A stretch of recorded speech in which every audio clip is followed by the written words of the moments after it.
आइए, so next आपका compound है, मतलब अगला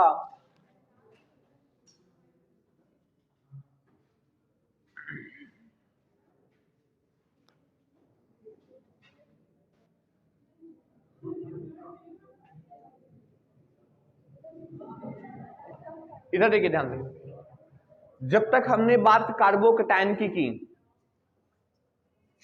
इंटरमीडिएट है, इंटरमीडिएट का सिंपल सा सीक्वेंस ये समझाया था।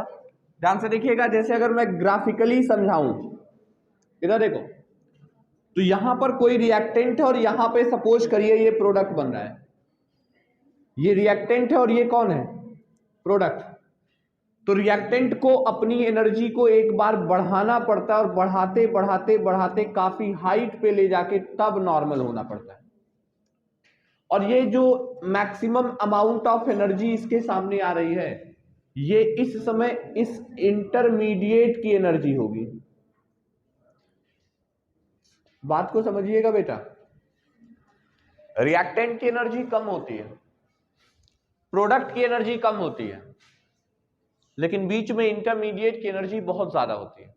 और जिस इंटरमीडिएट की एनर्जी ज्यादा होने की वजह से ही ये अनस्टेबल होता है और तुरंत वो कन्वर्ट हो जाता है किसमें, प्रोडक्ट में या रिएक्टेंट में, डिपेंड करता है वो क्या करेगा। तो वो प्रोडक्ट बनाएगा, ये रिएक्टेंट बनाएगा। ये हमने क्लास 12th में पढ़ना है कि यहां से वो इधर जाएगा किधर जाएगा। फिलहाल अभी हमें इसे कहां ही ले जाना है, प्रोडक्ट साइड, और हमारा रिएक्टेंट प्रोडक्ट में बदल गया और यहां तक उसकी जो एनर्जी है इस कॉम्प्लेक्स की, इसी को बोलते हैं इंटरमीडिएट। यानी जब भी कोई भी ऑर्गेनिक केमिस्ट्री या कोई भी केमिकल रिएक्शन होते हैं तो उनमें रिएक्टेंट का एक बार प्रोडक्ट से कोलिजन होता है, और जब आपका रिएक्टेंट प्रोडक्ट के साथ कोलाइड करता है, रिएक्टेंट के मॉलिक्यूल कोलाइड करेंगे तो उनका बॉन्ड जो होगा वो टूटेगा। ए और ए के बीच में बॉन्ड बना है तो जितनी बार कोलिजन होगा ये बॉन्ड टूटेगा, और जब बॉन्ड टूटेगा तो टूटने से पहले एक बार उसकी एनर्जी काफी ज्यादा बढ़ जाएगी, और जब एक बार उसकी एनर्जी काफी ज्यादा बढ़ जाएगी, इंक्रीज कर जाएगी, तो उस समय जो एनर्जी होगी उसी एनर्जी का नाम होता है इंटरमीडिएट एनर्जी, बोल सकते हैं उसे। फिर वो वहां से रिटर्न बैक होता है और प्रोडक्ट में कन्वर्ट हो जाता है। ये बेसिक थीम होती है किसी भी इंटरमीडिएट की एनर्जी के लिए। ज्यादातर मैंने सिंपल बताया था कि mostly carbocation as a intermediate होगा, और कार्बोकैटायन की डिटेल्ड स्टडी कर लिए थे। कार्बोकैटायन क्या था बताओ, जब हमारे कार्बन के ऊपर कौन सा चार्ज आएगा, पॉजिटिव चार्ज। अब कोई बता सकता है मुझे कार्बोकैटायन पे हाइब्रिडाइजेशन कौन सा होगा, कार्बोकैटायन के ऊपर कौन सा हाइब्रिडाइजेशन होगा, sp2 ना भाई, इतना क्या सोचना। एक बात बताओ, एक सिग्मा बॉन्ड, दो सिग्मा बॉन्ड, तीन सिग्मा बॉन्ड, कितने सिग्मा, अरे 3 सिग्मा है तो एक s और 2 p हुआ ना, number of sigma bond plus number of lone pair, यही तो निकालते हैं। तो अब टोटल 3 हो गए तो 3 पे एक s हो जाएगा और 2 p हो जाएंगे, तो क्या हाइब्रिडेशन होगा, sp2, सिंपल। इतना क्या सोचना। और जब किसी का हाइब्रिडेशन sp2 होता है तो शेप कैसा होता है, sp2 हाइब्रिडाइजेशन पे शेप या ज्योमेट्री कैसी होती है, ट्राइगोनल प्लेनर। कैसी होती है, यानी इसका शेप कार्बन पॉजिटिव का कुछ ऐसे दिखेगा। जब ये CH4 के फॉर्म में होता है, यानी कार्बन चारों बॉन्ड बना रहे होते हैं, तो हाइब्रिडाइजेशन इस समय होता है sp3 और तब इसका शेप होता है टेट्राहेड्रल। लेकिन जैसे इस कार्बन से एक बॉन्ड टूटता है और कार्बन के ऊपर पॉजिटिव चार्ज आता है, कौन सा चार्ज, तो कार्बन के पास सिर्फ 3 बॉन्ड बचते हैं और रूल के अकॉर्डिंग सिर्फ उस पे sp2 हाइब्रिडेशन होगा और इसका शेप ट्राइगोनल प्लेनर हो जाएगा। लेकिन अगर बताओ कार्बेन आयन बन जाए, अब क्वेश्चन यहां से ही शुरू हो रहा है आज की क्लास का, कार्बेन आयन। कार्बेन आयन क्या होगा, जब इस कार्बन ने जो 4 बॉन्ड बना के रखे हैं, अगर ये चारों बॉन्ड ब्रेक करते हैं किसी भी वजह से और ये इलेक्ट्रॉन शिफ्ट हो जाता है कार्बन पे, तो आपके कार्बन पे 3 बॉन्ड रहेंगे और एक लोन पेयर हो जाएगा। अगर 3 बॉन्ड और एक लोन पेयर होंगे तो अब बताओ क्या होगा, हाइब्रिडाइजेशन। अब sp3 का sp3 ही रहेगा। पहले भी sp3 था, बाद में भी sp3 है। क्यों भाई, क्योंकि यहां पे लोन पेयर जो है वो भी तो काउंट किया जाता है हाइब्रिडाइजेशन में। तो इसका शेप टेट्राहेड्रल का टेट्राहेड्रल ही रहेगा, कुछ और नहीं होगा। हम यहां पर अब आज की क्लास में स्टार्ट करते हैं कार्बेन आयन। इतनी बातें हमने जनरली बेसिक पीछे पढ़ ली थी, और ये सब जो मैं बताया हूं ये आपके प्रीवियस नॉलेज के बिहाफ पे आपको पता होनी चाहिए। अब चलिए, अगर मैं यहां से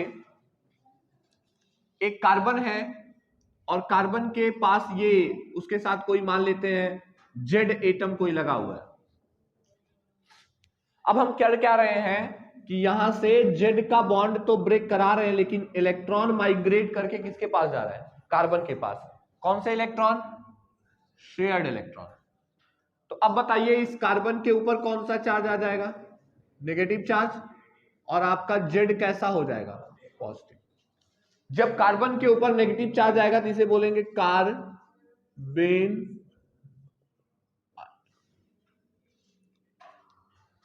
ऑर्डर ऑफ स्टेबिलिटी क्या होगी?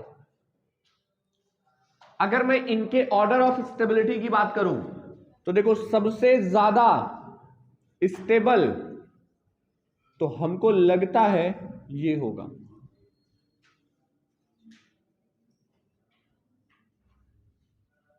पूछ सकते हो क्यों? कि बता दोगे? पूछोगे कि बताओगे? पूछेंगे सर, हम बताने वालों में से थोड़ी ना है। हाँ बताओ बेटा।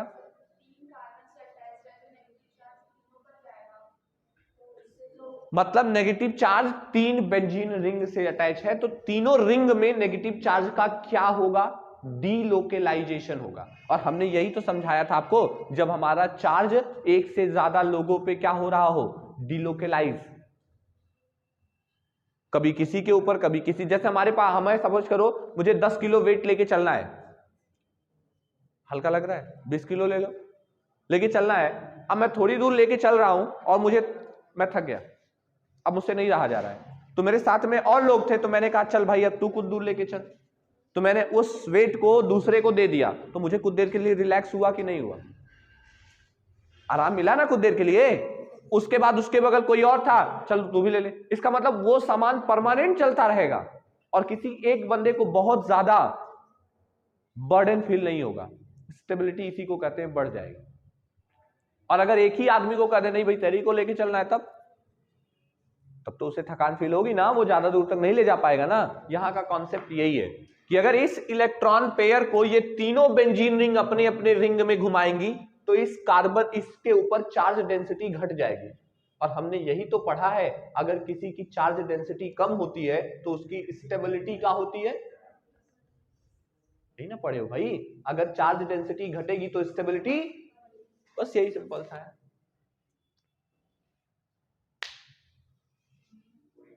अरे नाराज होगा सही में? चलो तुम नहीं नाराज हो ना यार। ये चलो अगला, चलो सॉरी, कल से ध्यान रखेंगे। नहीं, कल से तुम मैसेज नहीं करोगे तब वो मैं मैसेज करूंगा, बेटा क्लास है। बाय द वे, यहां पे इसके साथ हमने मान लीजिए एल्किल ग्रुप लगा दिया और यहां पे भी रिंग लगा दिया। एल्किल की जगह एच लगाते हैं भाई, एच लगाते हैं भाई। अब एक बात बताओ, अब अगर मैं यहां पे करूं तो कितने रिंग दिख रहे हैं आपको? 2 रिंग दिख रहे हैं। तो 2 रिंग दिख रहे हैं तो 2 में तो डिलोकेलाइजेशन होगा ना। यहां तो पूरा हो रहा था, यहां पे 2 पे होगा, तो इसके कंपेयर में इसकी स्टेबिलिटी क्या हो जाएगी? ज्यादा। और बोलो, बेचारा एक अकेला।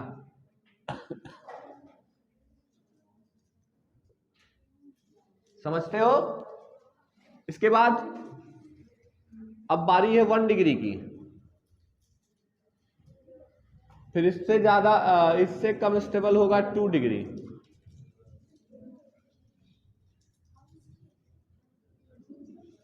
और सबसे लास्ट में होगा 3 डिग्री।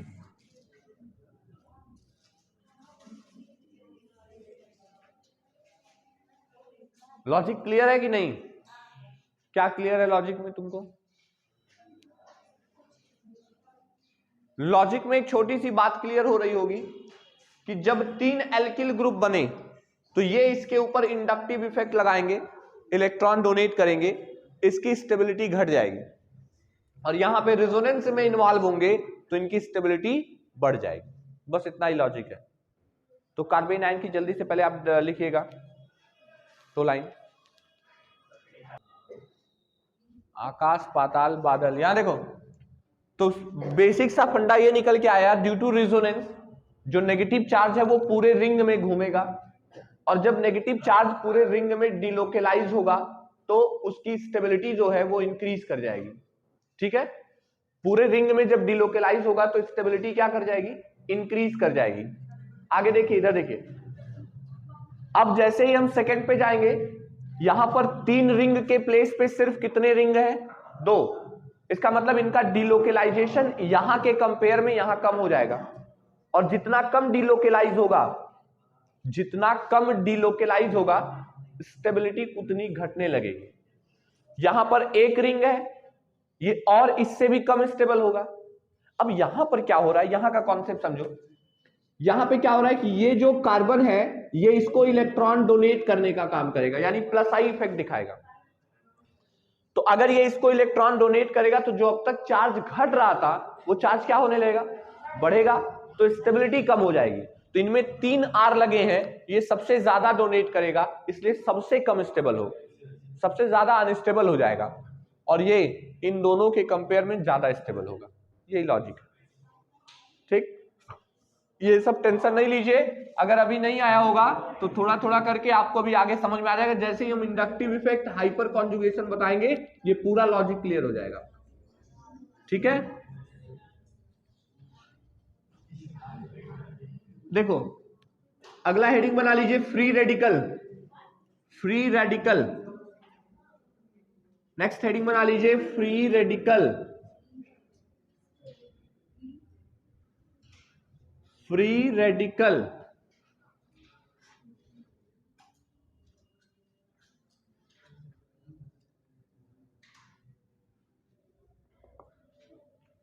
अब फ्री रेडिकल क्या हुआ, जब आपके कार्बन के, यहां देखिए, जब आपका कोई कंपाउंड है और उस कंपाउंड के बीच में ये जो बॉन्ड बना हुआ है वो कुछ इस तरीके से टूट रहा है कि जो शेयर्ड इलेक्ट्रॉन है वो बराबर बराबर दोनों में डिस्ट्रीब्यूट हो जाए। 1 इलेक्ट्रॉन ये ले जाए और 1 इलेक्ट्रॉन ये ले जाए, यानी ये 2 इलेक्ट्रॉन इक्वली 2 पार्ट में टूट गए। तो जब ये टूटे हैं तो दोनों के पास अपने अपने इलेक्ट्रॉन पड़े रह जाएंगे, ना तो किसी के ऊपर नेगेटिव चार्ज आएगा और ना तो किसी के ऊपर पॉजिटिव चार्ज आएगा। भाई माइनस कब आता, जब किसी का एक्स्ट्रा इलेक्ट्रॉन लेता, प्लस कब आता, जब अपना इलेक्ट्रॉन किसी को डोनेट कर देता। तो ना तो इसने डोनेट किया है ना इसने लॉस किया है, जितना इसका था उतना ही इसके पास है, क्योंकि शेयरिंग करते समय इसने एक ही इलेक्ट्रॉन न दिए होंगे और एक इसके पास दिख रहा है। That is known as free radical. अब ये जो होते हैं इन्हें हमने क्या नाम दिया, फ्री रेडिकल नाम दिया। अब समझो फ्री रेडिकल की खास बात, नंबर 1 पॉइंट ये है कि they are highly unstable. Highly unstable, तो दे आर हाईली अनस्टेबल। पहला पॉइंट यही हुआ कि इनकी स्टेबिलिटी सबसे ज्यादा, मतलब बहुत ज्यादा अनस्टेबल होते हैं। सेकेंड पॉइंट ये है, दे हैव अनपेयर्ड इलेक्ट्रॉन। इनके पास अनपेयर्ड इलेक्ट्रॉन होते हैं। अनपेयर्ड मतलब ये सिंगल इलेक्ट्रॉन। इनके ऊपर हाइब्रिडाइजेशन कौन सा होता है, दे आर sp2 हाइब्रिडाइज्ड, क्योंकि 3 सिग्मा बॉन्ड है और ये लोन पेयर नहीं है, हम इसे काउंट करेंगे। 3 सिग्मा का मतलब 1 s और 2 p, यानी sp2 हाइब्रिडाइज होता है। तो sp2 हाइब्रिडाइज होता है। अच्छा, ये इलेक्ट्रॉन रिच होता है या deficient, they are electron deficient species. तो आपको इसका ऑर्डर स्टेबिलिटी का कैसे बनाना है बताओ। सबसे पहले कौन हो जाएगा? AR का मतलब समझते हो? हेलो, AR का मतलब समझते हो? AR का मतलब वो बेंजीन रिंग होता है। AR अगर लिखते हैं मतलब बेंजीन रिंग है, इसको याद रखना। हर बार बेंजीन रिंग ही ना बनाया जाए। अगर कभी पे हम AR लिख रहे हैं तो यहां पे समझ लेना है कि वहां पे बेंजीन रिंग की बात हो रही है। फेनिल लिखा हो सकता है PH। AR का मतलब एरोमेटिक हो गया और PH का मतलब फेनिल। तो अगर मैं यहाँ पे 3 PH लिख दूं तो बात वही लिखी है, मतलब वहां पे क्या लिखा हुआ है? बेंजीन रिंग लगी हुई है। तो अगर मैं यहाँ पे AR की जगह मान लो फेनिल कर दे रहा हूं तो आप इससे परेशान नहीं होंगे। ये सब सिंबल समझिए, PH लिखा है, इसका मतलब यहाँ पे 3 क्या लग गए हैं? फेनिल। अच्छा, उसके बाद क्या होगा? कितने फेनिल कर दें? 2। फिर बोलो 1।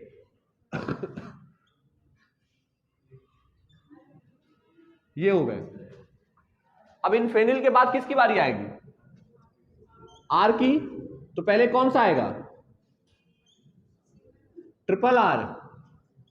फिर कौन सा? RR and single R। क्यों भाई? क्योंकि ये इलेक्ट्रॉन डेफिशिएंट स्पीसीज है और जब ये इसको डोनेट करेगा तो इसके ऊपर चार्ज की डेंसिटी बढ़ेगी। डेफिशिएंट का मतलब जहां पे कम है, और कोई ऐसा ग्रुप लगा जो उसे कुछ दे रहा है तो वहां पे धीरे धीरे वो बढ़ेगा ना, और जब इसका चार्ज बढ़ेगा तो स्टेबिलिटी बढ़ेगी, क्योंकि इसके पास चार्ज 8 इलेक्ट्रॉन से कम है। जब हमने माइनस वाले की बात की थी तो उसके पास ज्यादा था, नेगेटिव चार्ज था, और जब वहां पे प्लस आई इफेक्ट लगाओगे तो नेगेटिव चार्ज और बढ़ेगा, और जब नेगेटिव चार्ज बढ़ेगा तो स्टेबिलिटी घटेगी। यहां पे कॉन्सेप्ट कुछ और है।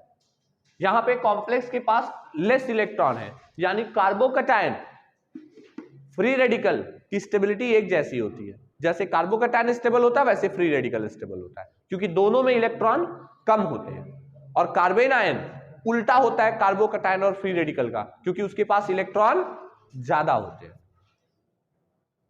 ठीक है, इस पॉइंट को, इसको ऐसे नोट कर लीजिए।